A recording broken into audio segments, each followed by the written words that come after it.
ও বাজিল এগর গানত আর মাঝি এ তলে ফ্যান জায়গা শাড়ি দি কাগজ দি এক টন বাগা দি হদ দি কিভাবে দেখতাম বাজি হন বত অস্ত বিশ থেকে বাজি বা থড় না দিয়ে বাদ দি গরর দরজা পর্যন্ত বাজি নেই একখান দরজা দিলাম দে আর দেন কুত্তা ঠেরি কুত্তা করি লুড়ি থেকে হ্যাঙ্গতি কেউ বাজি কর অন্য বারে মা বেশি কষ্ট করবি না আমার একখান ঘর অতি জরুরি বাজিবে কিন্তু জন ওনারা আল্লাহ জানে যে দূর আমি সহযোগিতা পাবে করো না।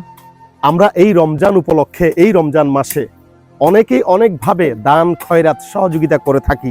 আমাদের সেই দান খয়রাত থেকে একটুখানি দান খয়রাত সহযোগিতা যদি এই অসহায় অসুস্থ মাটির ঘর নির্মাণের জন্য করতে পারি, সেই সামান্যটুকু দান খয়রাতের মধ্য দিয়ে এই অসহায় মাটির জন্য একটি ছোট্ট কুটির ঘর নির্মাণ হবে।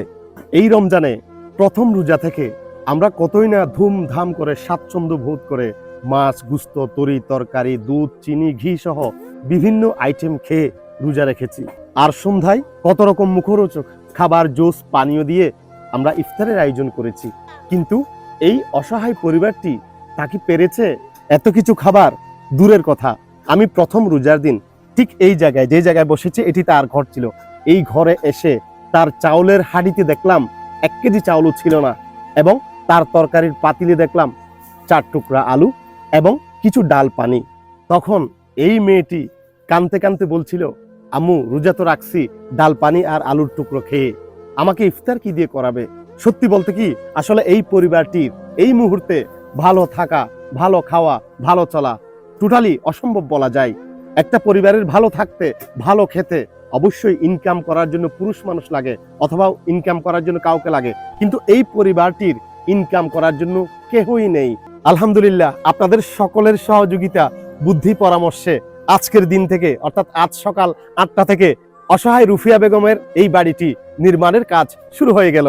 তারা মা মেয়ে দুজনে যেহেতু মহিলারা রাত্রে বের হতে একটু সমস্যা বাড়ি থেকে, এবং পানি খাওয়ার জন্য, গোসল করার জন্য অন্যের বাড়িতে গিয়ে পানি ব্যবহার করা অনেকটা অসম্ভব। তাই আমরা সর্বপ্রথম গতকালকে একটি তাদের জন্য নলকূপ স্থাপন করে দিয়েছি। আপনারা সকলে যে নগদ অর্থ দিবেন তা নয়, আপনারা যদি চান কেহ 10টা, 50টা, 20টা, 100, 200, 500 ইট দিয়ে সহযোগিতা করতে পারেন, কেহ 1 bag, 2 bag, 5 bag, 10 bag cement দিয়ে সহযোগিতা করতে পারেন, আবার কেউ চাইলে টিন দিয়ে সহযোগিতা করতে পারেন, আবার কেউ চাইলে সামান্য লোহা যে লাগবে লোহাগুলো দিয়ে সহযোগিতা করতে পারেন, আবার কেউ চাইলে টিনের নিচে যে লোহার অ্যাঙ্গেল দেওয়া হবে সেই লোহার অ্যাঙ্গেল দিয়ে সহযোগিতা করতে পারেন, আবার কেউ চাইলে এই ঘরে যে ফ্লোর দেওয়া হবে এই ফ্লোরটুকু করে সহযোগিতা করতে পারেন, আর কেউ চাইলে মহিলার ঘরটি নির্মাণের যে মিস্ত্রির মজুরির খরচ আসবে সেই খরচটুকুও দিতে পারেন।